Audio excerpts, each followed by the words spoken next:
তাহলে আপনারা প্রথম প্রশ্নের উত্তর দিয়েছেন ইবাদত করি আল্লাহর। দ্বিতীয় প্রশ্ন, সব হিন্দু চোর ডাকাত নয়, এই ইবাদতকারীদের ভিতরে আবার চুরি করে এমন মুসলমানও আছে।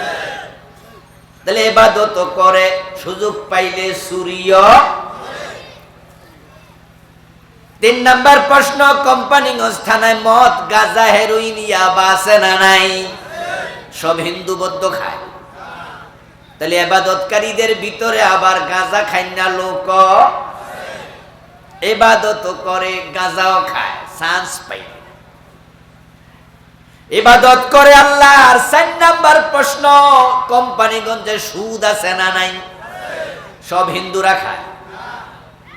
তাহলে ইবাদত যারা করতেছে তাদের মাঝে সুদখোর। 1 নাম্বার প্রশ্নে আবার চলে যাচ্ছি, সবাই জবাব দেন, আমরা ইবাদত করি কার? এখানে সুদখোর 2-4 জন আছে না নাই? তো ইবাদতকারী আবার সুদ খায় কেমনে? ইবাদতকারী গাঁজা খায় কেমনে? ইবাদতকারী বোনের হক দখল করে কেমনে? ইবাদতকারী আবার আল্লাহর আইনের বিরোধিতা করে কেমনে?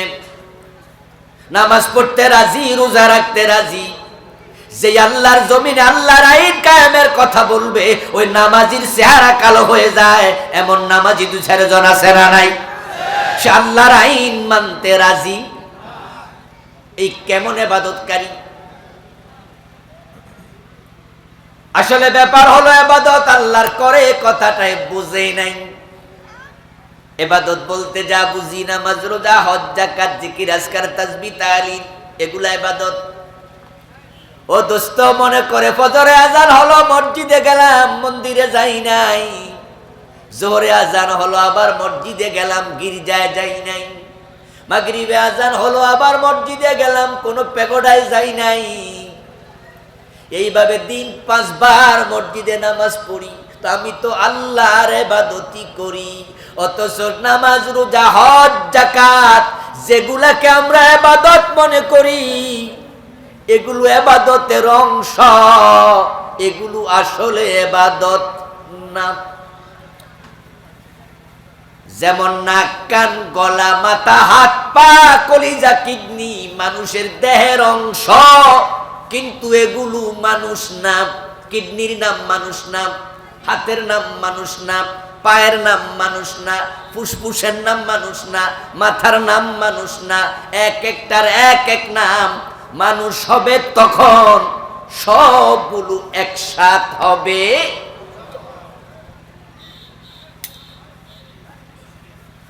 আপনি নামাজ পড়েন, আপনি নামাজি, কিন্তু আপনি বলতে পারবেন না আমি ইবাদতকারী, কারণ ইসলামে নামাজ ছাড়া আরো কাম আছে না নাই? ও দোস্ত, ইবাদত যদি আপনি ঠিকই করেন, ইবাদতকারী সব হবে জান্নাতি, কিন্তু সব নামাজি জান্নাতি না। নামাজিদের মাঝে ওয়াইল দোজকে যাবে এমন নামাজিও। 5 ওয়াক্ত নামাজ পড়ে ওজনে কম দেয় এমন ব্যবসায়ী নামাজি বাংলাদেশে আসেনি? আপনাদের এলাকায় নাই? এই তো রমজান আসতেছে, টুপি মাথায় দিয়া মালে বেজাল দেবে। রমজান আসার আগে টুপি দোকানে ভিড় বেড়ে যাবে, টুপি মাথায় দিয়া, গায়ে পাঞ্জাবি দিয়া মাল গুদামজাত করে রমজানের আগে দাম বাড়াইয়া দেবে, এমন ব্যবসায়ী আছে না নাই? ওজনে যারা কম দেয় তারা নামাজ, রোজা, হজ, যাকাত যাই করুক, তাদের জায়গা ওয়াইল দোজক। এটা আল্লাহ নিজে কোরআনে বলছে, ওয়াইলুল লিল মুতাফফিফিন আল্লাযীনা ইযা ইকতালু আলান নাসি ইস্তাওফুন ওয়া ইযা কালুহুম আও ওয়াজানুহুম ইউখসিরুন। সবাই আওয়াজ দিয়া পড়েন নাউজুবিল্লাহ। এটা নাউজুবিল্লাহর আয়াত। আল্লাহ তাআলা বলেন, যারা ওজনে কম দেয়, আনার সময় বেশি আনে, দেয়ার সময় কম দেয়, আমি আল্লাহ বলছি ওয়াইলুল লিল মুতাফফিফিন, এমন লোকদের জন্য আমি ওয়াইল দোজক বানাইছি। তিরমিজিতে আসছে ক্বালান নবী সাল্লাল্লাহু আলাইহি ওয়াসাল্লাম আল ওয়াইলু ওয়াদিন ফি জাহান্নাম ইয়াহবি ফিহিল কাফির 40 খরিফা ক্বাবলা আন ইয়াবলাগা কারা। ওয়াইল হচ্ছে জাহান্নামের একটি গর্তের নাম, যে গর্তে জাহান্নামীকে ফেলে দিলে তলায় যেতে 40 বছর লাগবে।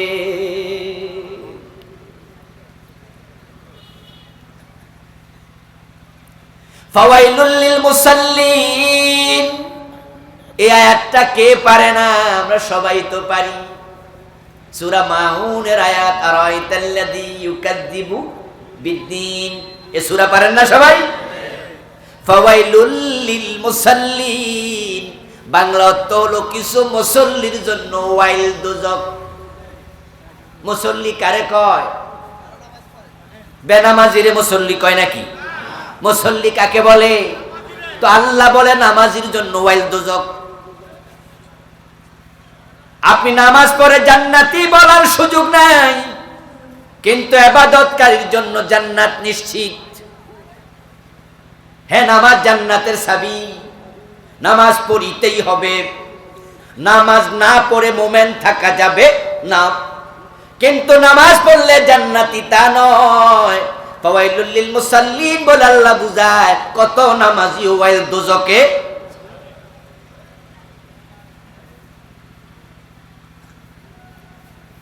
ইবাদতকারীর ব্যাপারে আল্লাহর বক্তব্য কি এবার কোরআন থেকে শুনুন। ফাদখুলি ফি ইবাদি ওয়াদখুলি জান্নাতি, সুবহানাল্লাহ পড়েন।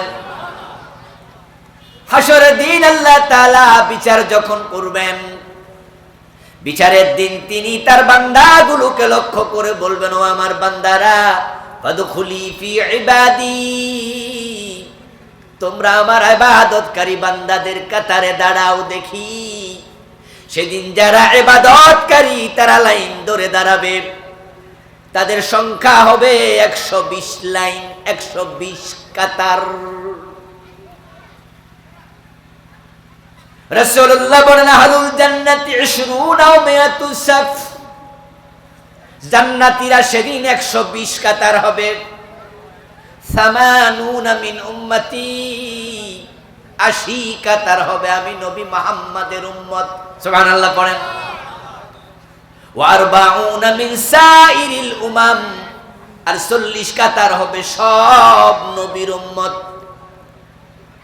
ফাদখুলি ফি ইবাদি বলার সাথে সাথে 120 কাতারে মানুষ দাঁড়াবে। দুনিয়া যারা ইবাদত করছে সবাই দাঁড়াবে। এবার আল্লাহ বলবেন, ওয়াদখুলি জান্নাতি, তোমরা আমার জান্নাতে প্রবেশ করো। সবাই জান্নাতে ঢুকে যাবে। এখন কিছুক্ষণ আগে আপনারা সবাই চিৎকার দিয়ে বললেন আমরা ইবাদত করি আল্লাহর, তাহলে তো সব জান্নাতি মানুষ এখানে এসে গেছে। ইবাদতকারী জান্নাতি, এটা আল্লাহর কোরআনের কথা। কিন্তু আপনি যে নিজেকে ইবাদতকারী দাবি করলেন, এটার মাঝে আছে ভেজাল। নামাজও পড়বেন, সুদও খাবেন, নামাজও পড়বেন, ঘোষও খাবেন, নামাজও পড়বেন, ওজনে কম দেবেন, মালে ভেজাল দেবেন, নামাজ করবেন, বাপ মরছে, মা মরছে, 7 বছর 10 বছর বোনের জমি দেয় না, এমন নামাজি আছে না নাই? তুমি ইবাদত বোঝই নাই, তুমি ইবাদতকারী না, তুমি নামাজি, তুমি হাজি। সিনেমার নায়ক হজ করছে, এমন সিনেমার নায়ক আছে না নাই? ওই হজ বুঝি তার জন্য ইবাদত হইছে?